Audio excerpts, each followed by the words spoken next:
अयोध्या हारने के बाद, बद्रीनाथ हारने के बाद और अब परीक्षा की घड़ी है केदारनाथ में। सबसे बड़ा मामला मैं मानता हूँ ऋषिकेश का, वो था अंकिता भंडारी प्रकरण।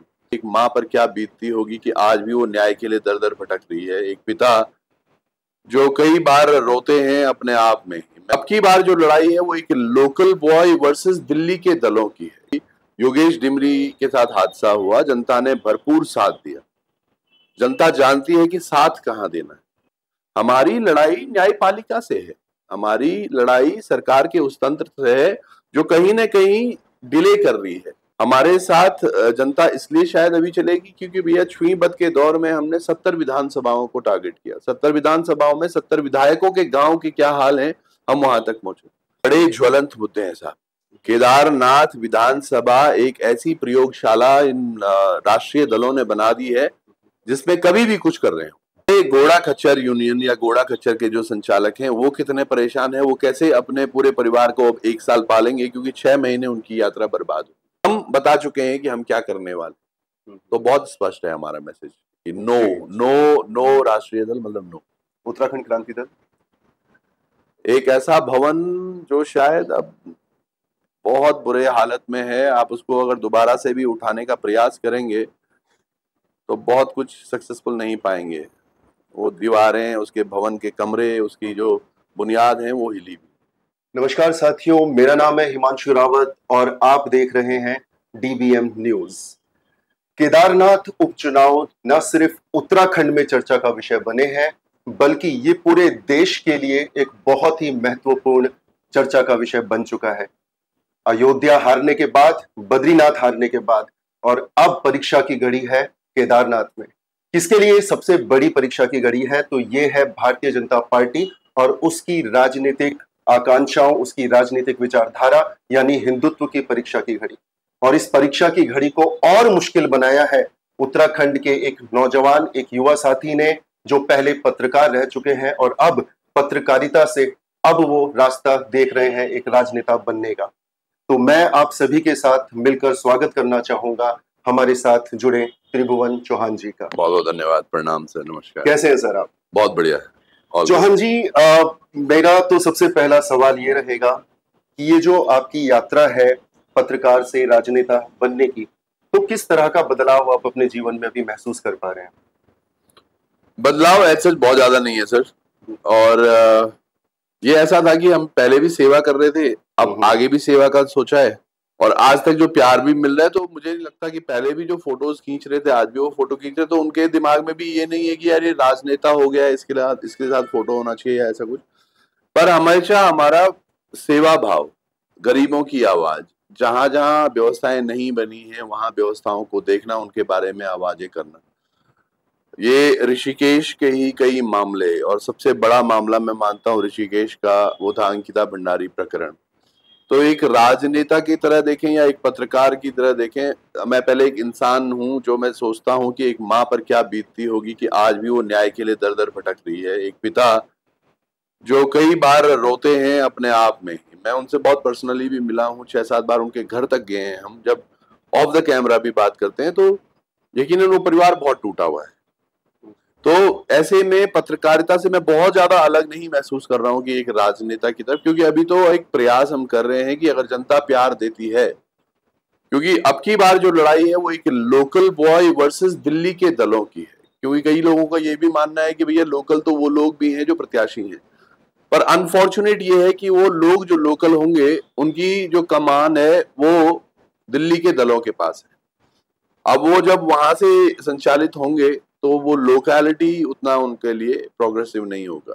तो ये देखिए, एक अच्छा विचार है, राजनेता बनने में समय है। जी जी जी। जनता का आशीर्वाद चाहिए और यकीनन कुछ काम ऐसा कर जाएंगी कि एक छाप जरूर छोड़ेगी, क्योंकि केदारनाथ विधानसभा हमारे शीर्ष पर है उत्तराखंड के।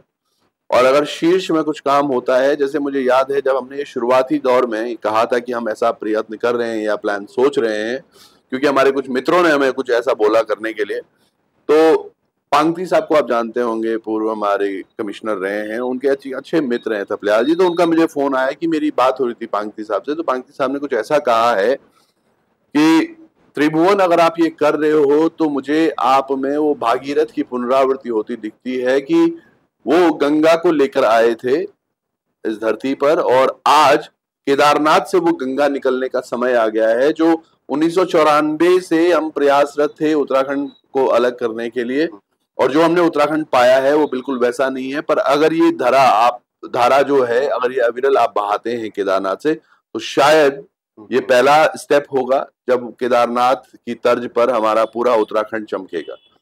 तो मैं भाव विभोर भी बता। चौहान जी, अंकिता भंडारी के केस का आपने जिक्र किया, और वो पहली घटना ऐसी थी जहां पर आपसे मेरी पहली मुलाकात भी हुई थी, क्योंकि उस आंदोलन में मैं लगभग 75 दिन का आंदोलन हमने लड़ा था, और वहां पे मैं पहली बार आपसे मिला था।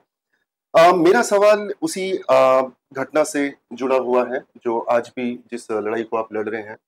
अंकिता भंडारी एक बहुत बड़ा राजनीतिक सामाजिक मुद्दा उत्तराखंड में बना था, और उस मुद्दे को लेकर एक और हमारे पत्रकार साथी आशुतोष नेगी जी ने भी इलेक्शन लड़ा था, चुनाव लड़ा था सांसद का। और उस वक्त उनको लगा था कि अंकिता भंडारी की बात करते हुए जब वो जन जन तक जाएंगे, लोगों से बात करेंगे और समर्थन मांगेंगे, तो उस उम्मीद का और व्यवहारिकता का, रियलिटी के बीच में जो डिफरेंस हम देख पाए कि जनता आंदोलन में तो साथ थी, लेकिन अंकिता भंडारी के मुद्दे का जब इस्तेमाल कह सकते हैं, राजनीतिकीकरण कह सकते हैं, या उस मुद्दे को जोरदार तरीके से उठाना कह सकते हैं, उसका बहुत ज्यादा प्रभाव हमें धरातल पर देखने को नहीं मिला। तो उनकी लड़ाई और आपकी लड़ाई में क्या हम अंतर महसूस कर सकते हैं? रावत जी, आपने ना अपने प्रश्न में ही उत्तर दे दिया जी। इस्तेमाल। जनता आज वाकई बड़ी चतुर है, वो जानती है कि क्या मुद्दे को कब और मुद्दे को किस तरह। आप देखिएगा, अभी योगेश डिमरी के साथ हादसा हुआ, जनता ने भरपूर साथ दिया। जनता जानती है कि साथ कहां देना है। अब वही शब्द मैं आपका फिर लूंगा कि इस्तेमाल करना या राजनीतिकरण करना, तो जनता को ये मंजूर नहीं है। आज अगर हम अपने किसी मुद्दे पर जिसमें हमने काम किया है और हम उस मुद्दे को लेके कि भाई साहब मैंने तो ये किया, मैंने वो किया, नहीं, मैं क्या करने वाला हूं, मेरी क्या कैपेबिलिटीज हैं, हम एज अ रिपोर्टर पिछले 6-7 सालों से धरातल पर हैं। अंकिता प्रकरण वन ऑफ दोस प्रकरण है जिसमें हमने एक्टिवली काम किया। अदरवाइज आप देखो, यूके SSC में भी वीडियो भर्ती घोटाला, युवाओं के साथ रोजगार के इश्यूज, उन पर हमने लगातार बात की, कई जगह हमने युवाओं के इंटरव्यूज किए। उसके साथ साथ हम देखें, अंकिता का मामला एक उठा, फिर जोशीमठ जब दरारें पड़ रही थी, हम वहां तक भी पहुंचे। केदारनाथ विधानसभा के अंतर्गत हम माने तो केदारनाथ में जो VIP पॉलिसीज हैं उनको लेकर हमने मुखर हुए। हमने केदारनाथ मंदिर परिसर में भी ढोल डमरू नहीं होने चाहिए, उस पर वीडियोस करे। हमने हेलीकॉप्टर कंपनीज को चिताया। तो ये बड़े सारे मुद्दे हैं। अगर मैं इन पे मुद्दों पर जाके, ये तो हमारे द्वारा किए गए कार्य हैं जो हमें करने थे, लोगों को वो पसंद आए तो शायद लोग अब आगे जाकर उसको वोट में तब्दील करेंगे। वो मानेंगे कि हाँ यार, ये युवा बहुत सालों से ये कर रहा है। आप देखिए, पिछले 7 साल का हमारा ट्रैक रिकॉर्ड पर डे का आप देख सकते हैं। आप लोकार्पण खोलिएगा, पुराना पेज या नया, तो आपको दिख जाएगा कि भाई 20 नवंबर 2019 को ये क्या कर रहा था, 20 दिसंबर 2021 को ये क्या कर रहा था।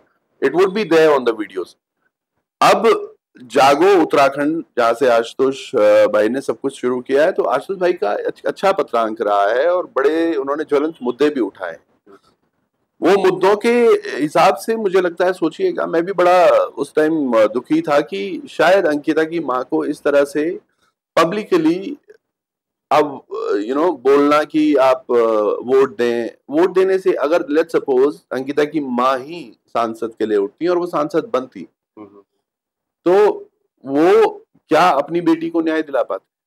हमारी लड़ाई न्यायपालिका से है, हमारी लड़ाई सरकार के उस तंत्र से है जो कहीं ना कहीं डिले कर रही है फैसले को। Any justice delayed is actually, I mean like it hurts. Yeah, justice delayed is justice denied, right? तो ये हर्ट करता है हर व्यक्ति को, उन इन पर्सन, उन परिवार वालों को। और मुझे लगता है जनता ने बिल्कुल वो भावनाएं समझी जैसे आपने या मैंने समझी हैं, तो शायद वो परिणाम हुए हैं। हमारे साथ जनता इसलिए शायद अभी चलेगी क्योंकि भैया छुई बद के दौर में हमने 70 विधानसभाओं को टारगेट किया। 70 विधानसभाओं में 70 विधायकों के गांव के क्या हाल है, हम वहां तक पहुंचे। कतई जैसे, अब ये केवल बात केदारनाथ विधानसभा की नहीं है, आप देखिए ऋषिकेश में हमने देखा, तो हमने चंपावत में भी जाके देखा, हमने बेताल घाट भी जाके देखा कि भाई नैनीताल की विधायक ने क्या किया है। वहां बच्चे कैसे आज भी तैरकर या सुबह सुबह हर दिन नदी में पार करके जा रहे हैं स्कूल। तो ये सारे मुद्दे हमने दिखाए हैं, लोगों को समझ में आया है, तो शायद यहाँ थोड़ा हम अपने आप को डिफर महसूस कर सकते हैं। और हम जनता के लिए काम करते हैं, ये नहीं देख के कि ये हमें कल क्या रिटर्न देने वाला। बिल्कुल, आज प्रतिफल ऐसा है, आप देखिएगा, अब तक बड़े राजनीतिक, आपका शायद प्रश्न भी हो सकता है पर जवाब पहले ही होगा कि भैया लोग इतना सारा धन बल अब खर्च करने वाले हैं और हम आज भी जनता के भरोसे ये चुनाव लड़ रहे। अब तक जनता वोट देते समय ये करती है भैया नोट लाओ वोट देते हैं। हम क्या बोल रहे हैं, एक नोट भी दो और एक वोट भी दो, ताकि हम बाहर से फंडिंग ना करके जनता के बीच रहकर वो फंडिंग इकट्ठा करें कि हमें बाहर वाला का देना ना पड़े। हमें जो देना होगा जनता को ही देना होगा, उसको कार्य के जरिए हम जनता तक वापस दे सकते हैं। ये है प्रयास। बिल्कुल अच्छी बात करी चौहान जी आपने। अच्छा, जैसे अभी हम मुद्दों की बात कर रहे हैं, अंकिता भंडारी मुद्दा हुआ, बेरोजगारी एक बहुत बड़ा मुद्दा है, UP पेपर लीक घोटाला, बहुत सारे मुद्दे हैं। लेकिन अभी अगर हम केदारनाथ उपचुनाव की बात करें तो केदारनाथ के अपने लोकल मुद्दे कौन से हैं जिन मुद्दों को लेकर आप जनता के बीच में जा रहे हैं? बड़े ज्वलंत मुद्दे हैं साहब। केदारनाथ विधानसभा एक ऐसी प्रयोगशाला इन राष्ट्रीय दलों ने बना दी है जिसमें कभी भी कुछ कर रहे हो। यात्रा हमारी केदारनाथ विधानसभा के सभी लोगों का एक मूलभूत केंद्र है धनोत्पार्जन का। आज जितना भी पैसा केवल केदार घाटी में नहीं, मान के चले वहां से लोग जो कमाते हैं वो ऋषिकेश भी खर्चा करने आते हैं, वो देहरादून भी खर्चा करने आते हैं, हरिद्वार भी जा रहे हैं, श्रीनगर भी जा रहे हैं, रुद्रप्रयाग भी जा रहे हैं। तो ये सभी पैसा जो आज अटका हुआ है या जो नहीं कमा पाए, ये सभी बाजार उससे इफेक्ट होंगे। हमारे घोड़ा खच्चर यूनियन या घोड़ा खच्चर के जो संचालक हैं वो कितने परेशान हैं, वो कैसे अपने पूरे परिवार को अब 1 साल पालेंगे क्योंकि 6 महीने उनकी यात्रा बर्बाद हो। हमारे पोनी वाले, हमारे जो होटल व्यवसायी हैं जिन्होंने छोटे छोटे ढाबे खोले हैं, वो व्यवसायी, इन तमाम लोगों के गले गले आ गई है क्योंकि यात्रा का संचालन ठीक नहीं हुआ। यात्रा का संचालन अगर पहली बार में ही ठीक हो जाता है, जो शुरुआत के 10-15 दिन दिखा, लेकिन सरकार के ऐसे हाथ पैर फूल गए, उन्होंने रजिस्ट्रेशन जो प्रोसेस किया, रजिस्ट्रेशन प्रोसेस से सब कुछ गड़बड़ हो गया। आप देखिएगा, आपने भी शायद वो खबरें की हो, हमारे यहाँ से अंकित भाई ने भी वो खबरें की थी, अंकित गरोड़ा जी ने, उन्होंने लगातार दिखाया था कि कैसे यही IDPL में बड़ा सा तंबू लगा के और तमाम चीजें करके यात्रा को रोका गया, जबकि वहां ऊपर पूरी व्यवस्थाएं थी, फिर भी जबरदस्ती यहाँ से। और फिर सुनने में आया कि कहाँ कहाँ ये यात्राएं डाइवर्ट हुई हैं। ऐसा भी सुनने में आया कि भाई अगली बार हम रामनगर से शुरुआत करेंगे। तो ये बड़ा ज्वलंत मुद्दा है। आप किसी की रोजी रोटी और उसके पेट के साथ खिलवाड़ कर रहे हैं। तो मैं वही कह रहा था, ये प्रयोगशाला बंद करो। दूसरी बात साहब, स्वास्थ्य सेवाओं में हम इतने लचर हैं। अब मैं आपको 3 एग्जाम्पल दूंगा। हमारे यहाँ अभी पिछले 2-2.5 महीने में 3-4 मौतें हुई। 31 जुलाई को एक बड़ा आपदा आई जिसमें कि एक परिवार, बहुत सारे लोग गए, एक परिवार का एक लड़का गया, 31 जुलाई को बह गया। मैं उनके घर पे गया था, मैं सांत्वना दे रहा था। मैंने कहा कि चाची जी, जो हो गया सो हो गया, अब इस बड़े वाले की तरफ देखो। सूरज उसका नाम था। आप यकीन मानिएगा, 14 दिन बाद सूरज को हार्ट अटैक आया और वो मर गया। सूरज को हार्ट अटैक आना एक इत्तेफाक हो सकता है क्योंकि उसको एक छोटा अटैक 2-3 दिन पहले भी आया था, बट अनफॉर्चुनेटली गुप्तकाशी के अंदर वो ट्रीटमेंट उसको नहीं मिल पाया so that he could survive the next one. वो 2-3 दिन डिले हुआ।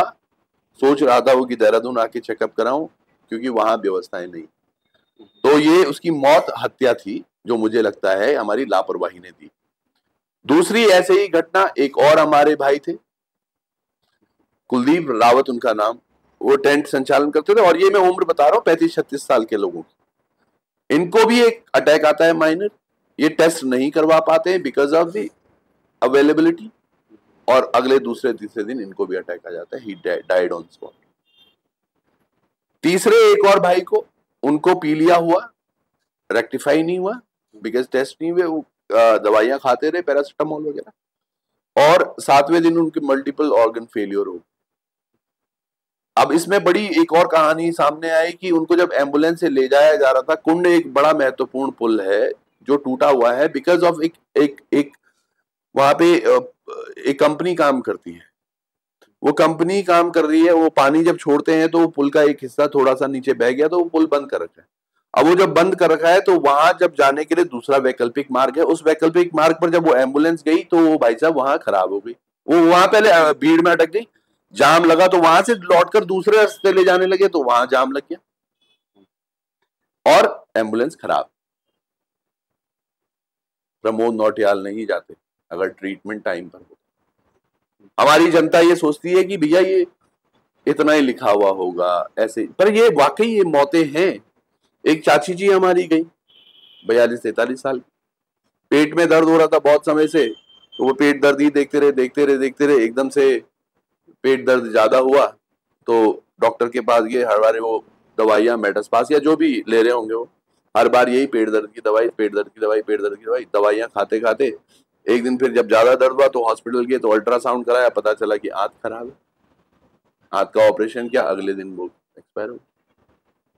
तो ये सिनारियो समझिए कि आप कितने बुरे हो रहे हैं। हमारा जो आज घटनाक्रम है ये दर्द है केदारनाथ का, और ये केदारनाथ का ही नहीं, ये पूरे उत्तराखंड का दर्द है। एक दो गांव ऐसे हैं जहां पर आज लोग डंडी कंडी से पैदल लोगों को ले जा रहे हैं स्वास्थ्य सेवाओं के।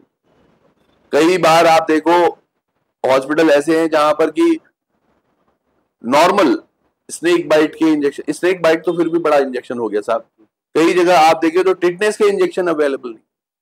सो इतने समय से ये लोग कर क्या रहे हैं, दैट्स अ बिग क्वेश्चन। तो इन्हीं सब प्रश्नों को लेकर आगे जा रहे हैं सर।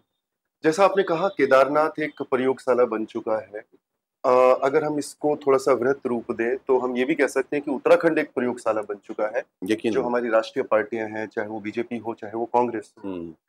मेरा अगला सवाल ये है कि अगर हम राष्ट्रीय पार्टियों को छोड़ भी दें, अगर हम बीजेपी का रास्ता ना देखें, अगर हम कांग्रेस की तरफ ना जाएं, तो उत्तराखंड के पास क्या विकल्प बचता है? क्योंकि जैसे आप निर्दलीय उठ रहे हैं, अगर आप जीत जाते हैं तो आपका जो दायरा रहेगा वो सीमित रहेगा केवल केदारनाथ तक, लेकिन ये जो कैंसर है ये पूरे उत्तराखंड में फैला है। तो अगर हम इसको लॉन्ग टर्म विजन के साथ देखें तो आपको इसका समाधान क्या दिखाई देता है? सर इसके लिए प्रयास करना होगा। आज केदारनाथ की जनता अगर आशीर्वाद देती है और हमें आगे बढ़ने के लिए एक हरी झंडी दिखाती है तो यकीनन, मैंने बताया ना, जैसे पंकि साहब ने कहा है, ये धीरे धीरे नीचे फैलेगा। राजनीति बपौती नहीं है राष्ट्रीय दलों की, ये अब लोगों को समझ में आ गया है। यहाँ पर मैं चाहे नवल खाली भाई को देखूं या फिर आशुतोष नेगी जी को देखूं या अन्य पत्रकार भाई जो हमारे उठे, या और भी वो लोग जो निर्दलीय उठे, बॉबी पंवार को आप देख लीजिए, तो ये निर्दलीय युवा जब उठ रहे हैं तो यकीनन एक चीज नई चल रही है कि भैया अब सुधर जाओ, लोग जाग रहे हैं, आगे बढ़ रहे हैं। केदारनाथ जो ही हम जीतते हैं, आगे बढ़ते हैं, तो और कल को और लोग आएंगे सामने जो लड़ेंगे भी, जीतेंगे भी और परिवर्तन भी करेंगे। तो ये एक अच्छी पहल होगी। चौहान जी, निर्दलीय अगर हम प्रत्याशियों की बात करें तो जैसे आप हैं, बॉबी पंवार हैं, आप लोगों को हम जानते हैं, समझते हैं, आपको सुनते भी रहते हैं, तो आपकी इंटेंशंस को लेकर कोई सवाल हमारे मन में नहीं है। लेकिन ऐसे भी बहुत सारे उदाहरण हमें देखने को मिलते हैं कि बहुत सारे लोग राजनीति में आते इसलिए हैं, निर्दलीय प्रत्याशी के तौर पर उठते हैं ताकि वो अपनी बार्गेनिंग पावर को इंक्रीज कर सके, जो हमने ऋषिकेश में भी देखा। अपनी बार्गेनिंग पावर को इंक्रीज करके और फिर राष्ट्रीय जो आपकी पार्टियां हैं उसमें महत्वपूर्ण पदों में वो विराजमान हो जाते हैं। तो क्या हम ये कह सकते हैं कि चौहान जी भविष्य में राष्ट्रीय पार्टियों को बिल्कुल भी किसी भी तरीके से ज्वाइन नहीं करेंगे? कहीं आप भी वही रास्ता तो नहीं अपना रहे हैं जो ऋषिकेश में अपनाया गया कई सारे निर्दलीय प्रत्याशियों के द्वारा? उत्तराखंड में भी ऐसे बहुत सारे निर्दलीय प्रत्याशी थे जो लड़े, बहुत अच्छा लड़े, लेकिन बहुत अच्छा लड़ने के बाद उन्होंने अपना राजनीतिक भविष्य किसी राजनीतिक पार्टी के साथ ही देखा जो राष्ट्रीय स्तर पर स्थापित है। ये बड़ा दुखद है, और ये शुरुआत भी अगर मैं करूं उत्तराखंड में तो यूकेडी से शुरू हुआ। लोगों ने शुरुआत में यूकेडी को भी समर्थन दिया था, 2-3-4 सीटें इनको भी दी थी, चाहे पंवार जी की थी या सबकी। इन सब लोगों ने जो बाद में जाकर विलय वही हो गए, कोई मंत्री बन गए, कोई संतरी, इनको भूल गए ये उत्तराखंड। आज यकीनन आप मानिएगा, राष्ट्रीय दल अगर कुछ अच्छा कर रहे होते ना तो हम पत्रकारिता में ही सही। आज हम अगर पत्रकारिता में से हटकर राजनीति की तरफ जा रहे हैं तो इसका स्पष्ट एक मत है कि भैया बहुत तानाशाही देख ली। मैंने कहा ना आपको कि ये राष्ट्रीय दलों की बपौती नहीं है राजनीति। हमारा प्रदेश है, 1994 के आंदोलन के दौर में मैं शायद 4वीं-5वीं में था। हम नारे सुनते थे कि जब तक सूरज चांद रहेगा अशोक तेरा नाम रहेगा। अशोक कौशिक थे, उनकी मठ से वो शहीद हुए थे, क्योंकि मैं वहीं पे था तो उन्हीं का नाम मुझे उस टाइम याद है, और भी हमारे तमाम शहीद जितने भी हैं। पर आप देखिएगा वो उत्तराखंड हमें मिला ही नहीं। मुझे लगता है आज हम वो लड़ाई वापस से लड़ रहे हैं। तब एक लड़ाई लड़ी गई थी उत्तराखंड अलग होने के लिए, और आज है उत्तराखंड बचाने के लिए। तो यकीनन राष्ट्रीय दलों से तो परहेज रहेगा। और आपको मैं सूचित भी कर दूं कि ऐसा नहीं है कि अब तक फोन्स नहीं आए हैं, और तकरीबन सभी दलों ने फोन करके काफी कुछ वार्तालाप हुई है। वो फिर किसी दिन, पर अभी से ही हमने मना कर दिया। आप ये देखिए ना, आज हम नॉमिनेशन करने वाले थे पहले 24 को, तो थोड़ा सा अभी डिले हो रहा है 2-3 दिन का, क्योंकि थोड़ा पंडित जी में मानते हैं। तो पंडित जी ने बोला है कि जी 28 को करो, अच्छा दिन। अच्छा, नहीं तो शायद हम 24 को नॉमिनेशन भी कर देते जी। और 24 तक यकीन मानिएगा, जब आपका ये टेलीकास्ट हो रहा हो, कोई इसको 26-27 को भी देख रहा होगा ना, उसको भी पता होगा कि भैया अभी तक भाजपा कांग्रेस ने अपने प्रत्याशी ही नहीं घोषित किए। तो आज ये दल वो है जो लगे हुए हैं, उनकी कवायदें जनता के लिए नहीं है, उनकी कवायदें अपनी टिकट के लिए है, और हम बता चुके हैं कि हम क्या करने वाले। तो बहुत स्पष्ट है हमारा मैसेज कि नो नो नो राष्ट्रीय दल, मतलब नो। लेकिन जब हम उत्तराखंड को देखते हैं या उत्तराखंडियों को देखते हैं, तो इसमें कोई संदेह नहीं है, कोई डाउट नहीं है कि आंदोलनकारी तो हम बड़े जबरदस्त होते हैं, लेकिन जब हम अपनी राजनीतिक स्थिति देखते हैं, परिस्थितियां देखते हैं, तो वहां पर हम काफी कमजोर साबित होते हैं। आपको नहीं लगता कि अलग अलग मंचों पे लड़ते हुए, बॉबी पवार एक अलग मंच में लड़ रहा है, यूकेडी एक अलग मंच में लड़ रही है, मोहित डिमरी एक अलग लड़ाई लड़ रहे हैं, आप एक अलग लड़ाई लड़ रहे हो, सबका उद्देश्य एक ही है कि उत्तराखंड को बचाना है।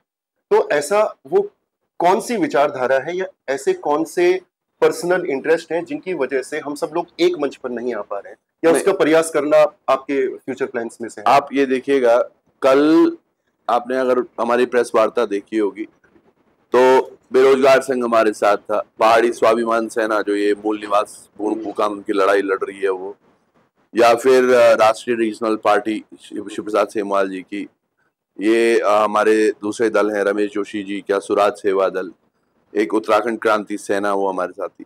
हमारे साथ यहाँ तक कि जो हमारे एक्स फौजी हैं, उन्होंने एक बड़ा अच्छा ग्रुप बनाया हुआ है, गौरव सेनानी, वो सब लोग हमारे साथ थे। और इसके साथ साथ कई दलों के तो शाम तक भी फोन आते रहे कि भाई साहब आपने हमें नहीं बताया, हम जरूर आए।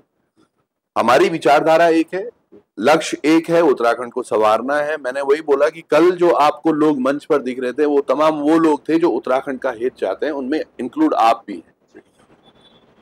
अब आज क्या परिस्थितियां हैं, दरअसल हो क्या रहा है कि कहीं ना कहीं सबको एक सूत्र बांधने वो धागा शायद नहीं अभी मिल रहा है। तो वो जिस दिन धागा होगा, सब आपको एक माला में पिरोए हुए दिखेंगे, और वो बहुत शानदार सा एक नेकलेस बनेगा जो उत्तराखंड को गौरवान्वित करेगा और यहाँ की चीजों को आगे अच्छा करेगा।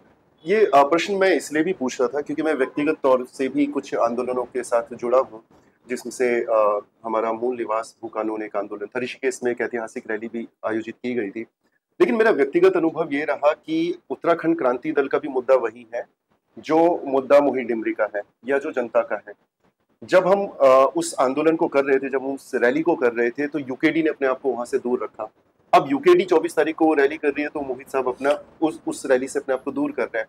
तो एक आम जनता होने के नाते, एक ऐसा उत्तराखंडी होने के नाते जो हम चाहते कि उत्तराखंड को बचाने के लिए जो एक लड़ाई लड़ी जा रही है, उस मंच पर हम सब लोग साथ में नहीं हो पा रहे हैं। और ये मेरा प्रयास भी रहा, हम लोग बात भी करते हैं इन चीजों के बारे में, लेकिन पता नहीं क्यों, लेकिन अब उसमें हम असफल हो रहे हैं। और जो फीडबैक ज्यादातर आ रहा है वो ये आ रहा है कि राजनीतिक मैच्योरिटी की कमी देखने को मिल रही है। एक बड़ा मंच जो है उसे स्थापित करने के लिए, जैसा आपने कहा, एक सूत्र जो है, उस सूत्र की कमी हमें महसूस हो रही है। तो क्या उस सूत्र बनने का प्रयास आप करेंगे? एक बहुत अच्छी चीज है रावत जी आपके साथ, आप प्रश्न जो रखते हैं ना, उसके उत्तर आपको मालूम होते हैं, है ना। यहाँ पर बिल्कुल आपने सही कहा कि ये राजनीतिकरण हो रहा है। एक मूल निवास भू कानून की रैली, पहली रैली देहरादून में बड़ी सफल साबित हुई। उस दिन कुछ कांग्रेस के झंडे आए, कुछ यूकेडी के झंडे लहराने लगे हवा। तब मोहित भाई और सब यूकेडी का एक हिस्सा। उसके बाद हल्द्वानी में रैली हुई, वहां कतई ज्यादा नहीं, पर फिर भी लास्ट देखते देखते मुझे लग रहा यूकेडी के झंडे कुछ दिखे। अगली रैली हुई साहब कोटद्वार में। कोटद्वार में कांग्रेस, यूकेडी सबके झंडे बड़े दिखे। बल्कि मैं कोटद्वार में ही, मैं तो झल्ला गया था इस बात पे, मैंने बोला भी मंच पर जाकर ही, मैंने कहा पहले एक मत तो हो जाएं आप सब लोग, ये झंडा बाद में कर लेना कि किसका है, फिर यही चीज हुई जब टिहरी में रैली हुई, तो उस दिन कांग्रेस ने ऐसा लगा कि बिल्कुल कैप्चर करने का मोमेंट था, बना दी। हर जगह जहां जहां हुई, गैरसैंण में भी आपने देखा होगा, गैरसैंण में तो यूकेडी और पहाड़ी स्वाभिमान सेना आपस में ही टकरा गई। आजकल जो ये पार्टियां हैं, इनको लगता है कि मुद्दे कौन से बढ़िया उछल रहे हैं। अभी आप देखिएगा मूल निवास भू कानून पे इनको लग रहा है कि लोग आ रहे हैं, है ना, तो चलो जी हम भी करते हैं। मैं ये मान के चल रहा हूं, जब मोहित और ये कर रहे थे, सबसे पहले यूकेडी ही वो थी बोलने वाली जिन्होंने बोला कि भैया इनके इस कार्यक्रम से हमारा कोई वो नहीं है सरोकार, जिसके बाद उन्होंने इस्तीफा दिया था और अब ये दोबारा कर रहे हैं। तो ये समझिएगा, ये सोची समझिए एक रणनीति है कि भैया इसमें ज्यादा लोग आ रहे हैं तो चलो ये करते हैं। ऐसा ही फिर अभी देखना आप, शायद आप सुनने वाले भी होंगे, कांग्रेस वाले भी आने वाले हैं आगे, और वो भी मूल निवास भू कानून के लिए बात। जनता को बरगलाना, मुझे लगता है राष्ट्रीय पार्टियों को बंद करना होगा या क्षेत्रीय दलों को भी। इनको समझना होगा कि जनता को बरगला के यहां तक ले आए हो, थोड़ा सा यार कुछ को काम करने दो। मूल निवास भू कानून पर इधर दामी जी भी बोल रहे हैं कि हम तो बस ये अधिनियम लाने वाले हैं और ये होने वाला है। उसके लॉज क्या है क्या नहीं है उसके बारे में कुछ पता नहीं, क्योंकि मुझे लगता है अभी आश्वासन वाली सरकार चल रही है। कल मुझे एक बड़ा अच्छा प्रश्न किसी ने पूछा था कि भाई साहब आप देखिएगा, आप बोल रहे हैं रोजगार के लिए कमी है, दामी जी तो नियुक्ति पत्र दे रहे हैं। मैंने कल देखा, और उससे पहले वाले अखबार में भी, और कल अंकित गैरोला जी ने भी एक खबर की, 201 नियुक्ति पत्र बांटे हैं धामी जी ने। उनमें से 95-96 ऐसे युवा जिनको नौकरी ही नहीं मिली। भैया पहले पोस्ट मास्टर का काम आप स्वयं कर रहे हो, दिखाना क्या चाह रहे हो? पहली बार नौकरियां लग रही है, और ऐसी कौन सी नौकरियां लग रही है कि सीएम साहब को खुद ही देने पड़ रहे हैं नियुक्ति पत्र। भाई पहले जो ज्वाइनिंग होती थी, हमारे पिताजी किसी की भी एक चिट्ठी आती थी, नमस्कार जी आपका ज्वाइनिंग हो गया, ऐसे ऐसे अपने पत्रों के साथ वहां पहुंचे। अब मुख्यमंत्री जी खुद दे रहे हैं, उसके बाद भी ज्वाइनिंग नहीं हो रही है, तो ये बरगलाना क्यों हो रहा है? अभी केदारनाथ विधानसभा के अंतर्गत जब से उनको पता चुनाव हुए तो 200 करोड़ से ज्यादा की उन्होंने घोषणा ही कर दी। ये बड़े बड़े शिलान्यास बन गए, लोकार्पण। मैंने कहा चलो इससे बढ़िया लोकार्पण का तो प्रचार हो रहा है, बाकी जो नीचे लिखी हुई चीजें हैं वो पता नहीं कब होंगी, धरातल पे होंगी या नहीं, वो कब पता नहीं। तल्ला नागपुर क्षेत्र में आईटीआई बनना है, उसका कुछ पता नहीं, और वर्षों से वो लटका हुआ है, फिर से उसका शिलान्यास की बात हो रही। एक और आईटीआई है चोपता में, वो ऐसे लटका हुआ है। आप देखिएगा बसुकेदार में आईटीआई है, वो बनना था, उसकी तो नींव तक बन गई, उसके पैसा भी वापस चला गया, वो बनने के तैयार नहीं। ग्रामीणों ने 100 नाली अपनी जमीन दे दी। ये सभी मुद्दों से आदमी को भटका के ला रहे हैं कि हमारे पास भीड़ ज्यादा है, भीड़ ज्यादा कैसे हो रही है? आपने जी आंगनबाड़ी वालों को बोल दिया कि जी आ जाओ, आपके साइन यहाँ होंगे। आप महिला कार्यकर्ता जितने भी हमारे समूह है कि भैया आ जाओ यहाँ पर, राज कुछ ये बटेगा वो बटेगा, या फिर आपका ये होगा। तो ये तमाम लोग वहां पहुंचते हैं, आप उसको एक रैली का नाम दे देते हैं कि हमारे पास तो मातृशक्ति का सम्मान कर रहे हैं हम, और उनको अगस्त मुनि का भी वीडियो शायद आपने देखा होगा, जहाँ गेट बंद कर दिए थे कि भैया अभी तक मंत्री जी नहीं आए, आप उनको सुने बिना कैसे जा रहे। तो ये बरगलाने के कार्य हो रहे हैं सर। सबसे बड़ी चुनौती क्या लग रही है आपको केदारनाथ उपचुनाव में अपने समक्ष, और सबसे बड़ी संभावना आपको क्या महसूस होती है?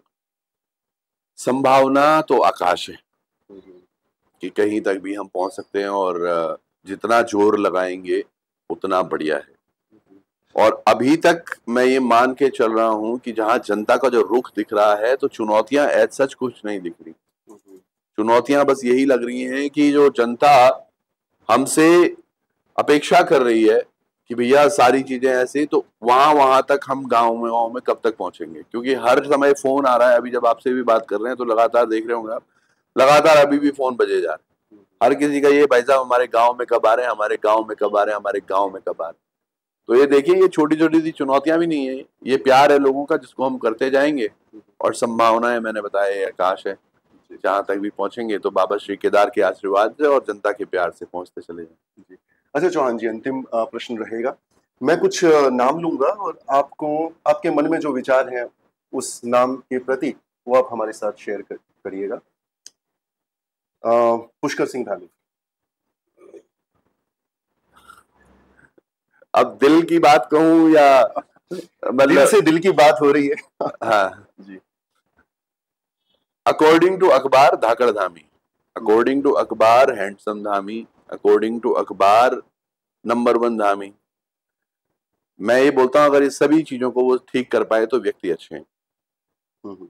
और अखबारों के मामले में तो एक शेर है बहुत पुराना, उसकी एक लाइन बस मैं आपको बताऊंगा कि दरबर जो थे वो दीवारों के मालिक हो गए, दरबान जो थे वो दरबान के मालिक हो गए, दरबारों के मालिक हो गए। और इसी में एक लाइन और है कि मुखबिर थे जो कभी वो अखबारों के मालिक हो गए।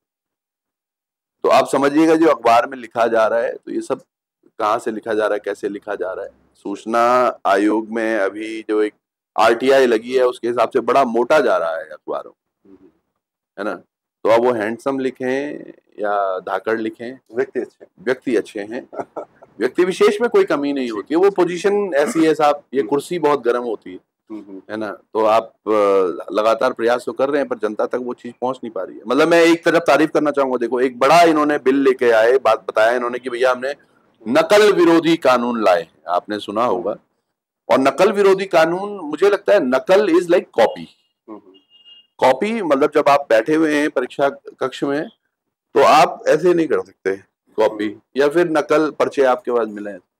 नकल वो कैसे हो गई कि आपके पेपर पहले ही लीक हो जा रहे, वो तो नकल में नहीं आना चाहिए था।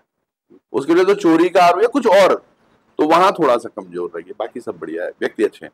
उत्तराखंड क्रांति दल एक ऐसा भवन जो शायद अब बहुत बुरे हालत में है, आप उसको अगर दोबारा से भी उठाने का प्रयास करेंगे तो बहुत कुछ सक्सेसफुल नहीं पाएंगे। वो दीवारें, उसके भवन के कमरे, उसकी जो बुनियाद है वो हिली भी। रीस्ट्रक्चर बहुत मुश्किल है। बॉबी पवार बहुत अच्छा युवा, आगे बहुत कुछ कर सकता है, उत्तराखंड के हित में सोचता है, बेरोजगारों के लिए लगातार लड़ाई कर रहा है। एक गरीब परिवार से आने वाला वो युवा जो आज उत्तराखंड की नीतियों को बदलने की एक मंशा रख रहा है, तो यकीनन बहुत अच्छा, शानदार। ऐश्वर्या रावत गढ़वाल में बन जैसी आपकी इच्छा। मेर मान बल क्यों है मेरे हाथ सूंगा। मतलब ये ऐसा है कि मेरे दादा परदादाओं ने कुछ करा है तो मतलब ये देखो मेरे पे भी खुशबू आ रही है उस बात की। तो ये राजतंत्र नहीं है, लोकतंत्र, और जितना जल्दी हमें समझ में आ जाए उतना अच्छा। क्योंकि आप देखिएगा बागेश्वर भी हम गए थे चुनाव में, बागेश्वर में चंदन रामदास जी बहुत अच्छे व्यक्ति थे हमारे, अच्छी वार्तालाप भी उनसे होती थी, पर उनकी पत्नी को जब टिकट मिला तो यकीनन एज अ विधायक प्रत्याशी मैं नहीं मान सकता कि उनको दिया जाना चाहिए था टिकट। शायद उनके पुत्र को दे सकते थे, पर उनके पुत्र पर शायद कुछ केस चल रहे थे तो उनकी वजह से उन्हें नहीं दिया गया। पर समझिएगा ये नहीं हो सकता है कि राजा का बेटा ही राजा बने या रानी की बेटी रानी बने, तो ऐसा है। लेकिन चौहान जी, अगर हम इसका पॉलिटिकल कैलकुलेशंस देखें, अभी तक का जो रिकॉर्ड रहा है, इस तरह का जब उपचुनाव होता है उसमें एक सिंपैथी वेव तो रहती है। सिंपैथी वेव सर शुरुआत में होती है, 1 महीने के अंदर आप अगर चुनाव करवा देते हैं तो 1 महीने का आप सिंपैथी मान सकते हैं। लेकिन भाजपा की हालत अभी बहुत टाइट थी। ये देखिए ना, अभी तक चलते चलते चलते उन्होंने 20 नवंबर कर दिया, ये भी इसलिए कि ताकि 3 नवंबर जब चुनाव के ये केदारनाथ जी के पट बंद हो जाए तो शायद 15-17 दिन में लोग कुछ भूल जाए। पर जो कृत्य हुए हैं वो भूलने लायक नहीं है साहब। जनता अगर भूल जाए, हम याद दिलाते रहेंगे लास्ट तक कि भैया रजिस्ट्रेशन था वो, जिसकी वजह से आप लोगों की हालत हुई। जी चलिए दूसरे नाम की तरफ चलते हैं, कर्नल कोटियाल। भगवान आदमी हो तो उन्हें तो एक्चुअली वो बहुत भोले हैं और उन्हें ये राजनीति ही समझ नहीं आ रही। यो ये पर भी नरेंद्र सिंह ने को गाना चाहिए कि राजनीति बड़ी पातर वेगी दीदा, भली भली निस्वानी दीदा। तो ये कोटियाल साहब को अभी समझ में नहीं आ रहा है कि वो फौज में है या है कहाँ। शुरुआत में जब आए थे और निम के जरिए जब उन्होंने केदारनाथ आपदा के टाइम पर काम किया था, मुझे लगा बड़े प्रभावशाली व्यक्ति हैं और यकीनन I used to feel glad to speak to him over the phone also. I spoke to him over the phone few times. तो मुझे लगा यार वाकई कर्नल साहब। बट फिर मैंने देखा आम आदमी पार्टी में जाना, एक वो चेहरा जो कि मुख्यमंत्री के लिए प्रकाशित हो रहा है। और अगले दिन मैं देख रहा था पिछली बार दिवाली के टाइम पे महेंद्र भट्ट साहब ने एक पार्टी की थी, तो उस दिन स्वागत में कर्नल कोटियाल लगे हुए थे। तो ये देख रहे हैं आप, भोले आदमी।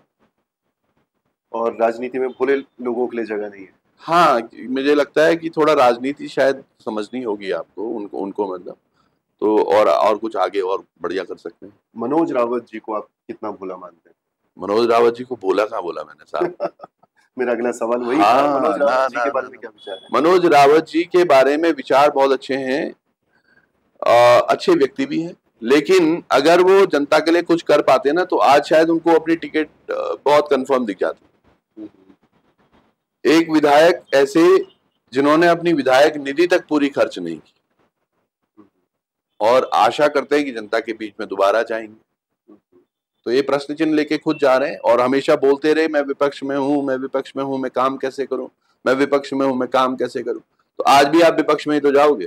अगर जीत के जाते हो तो विपक्ष में ही जाओ, तो प्रयास क्यों कर रहे हो? फिर से जनता को 2 साल यही बोलोगे कि मैं विपक्ष में हूं। एक और स्ट्रॉन्ग कैंडिडेट हैं जिनकी काफी चर्चाएं चलती हैं, कुलदीप रावत जी, उनके बारे में आपके क्या विचार है? अच्छे व्यवसायी हैं, अच्छे व्यवसायी हैं, बहुत समय से सुनते आ रहा हूँ, अच्छा प्रॉपर्टी का लेन देन करते हैं, अच्छी प्रॉपर्टीज बेचते हैं, खरीदते भी हैं। हम एक तरफ मूल निवास भू कानून की बात कर रहे हैं, बाकी आप समझदार हैं, तो मैं चाहता हूं कि हमारे पहाड़ों पर वो जमीनें बची रहें।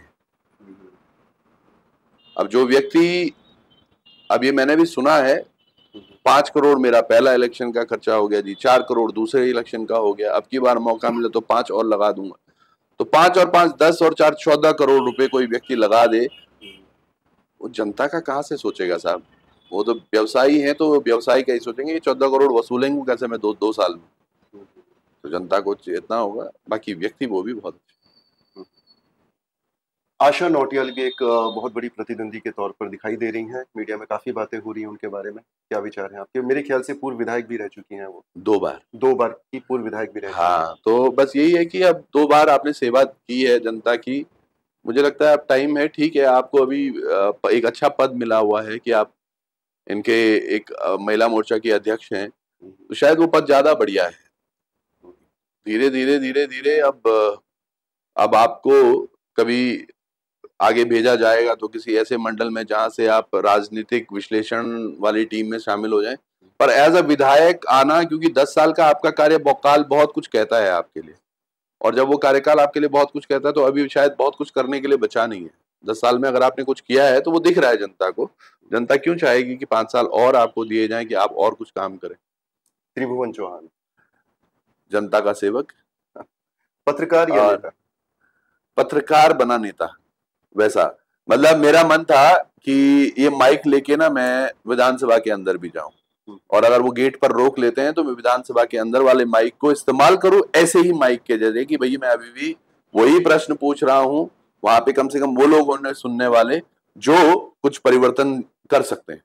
तो ये अच्छा है कि ये माइक वहां तक जाए। हमेशा लोग पत्रकार ही बोलते हैं, तो बहुत बढ़िया है कि पत्रकार त्रिभुवन चौहान बन गए विधायक, वैसा टाइप का, मतलब विधायक आगे ना आए, पत्रकार पहले आए, तो मैं बहुत खुश हूँ। चलिए चौहान जी, पत्रकारिता के माध्यम से तो बड़ी सेवा करी आपने, जन सेवा करी है, हम लोगों को बहुत सारे मुद्दों से उजागर आपके द्वारा किया गया है। हमारी पूरी शुभकामनाएं आपके साथ हैं कि बहुत जल्द हम आपको विधानसभा में देखें। बहुत बहुत धन्यवाद, आपको बहुत बहुत शुभकामनाएं। आज के इस प्रोग्राम में इतना ही, बहुत जल्द मुलाकात होगी अगले पॉडकास्ट के साथ। Take care, thank you so much.